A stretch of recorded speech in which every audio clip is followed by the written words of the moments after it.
Look at the data: wage stagnation, high national debt, chronic inflation. This bleak reality is not an economic accident. It is the structural consequence of a flawed agreement. Governance holds power over the citizen only by consent. Yet, as a matter of historical fact, the right to universal suffrage, the right for every citizen to vote, is barely 100 years old. The legislative foundation that governs your life today was adopted from a previous, restricted electorate. This gap represents the structural problem: a legislative non-consent.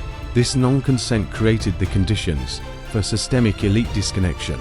We can introduce the hypothesis of the hidden 100-year war, a century of legislative manipulation, where the executive progressively centralized power and divested critical national assets. This means the laws governing your life were adopted, not consented to. We see the consequence in the current structure, where decisions are perceived to favor political convenience over foundational citizen rights. This structural failure is driven by specific mechanisms. First, executive overreach. The executive's reliance on what are colloquially known as Henry VIII powers allows government to amend primary law via delegated legislation, bypassing full parliamentary scrutiny. This practice is cited in constitutional reports as eroding oversight and creating the conditions for unchecked power. Second, digital control. External digital finance regulations are now influencing the UK's financial sovereignty and digital resilience, coupled with the functionally mandatory digital identity scheme for employment checks.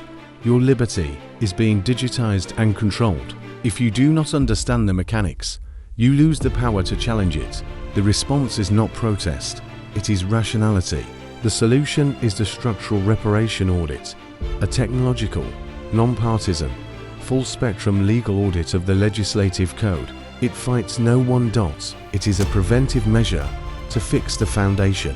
But for the audit to be effective, citizen power lies in knowledge.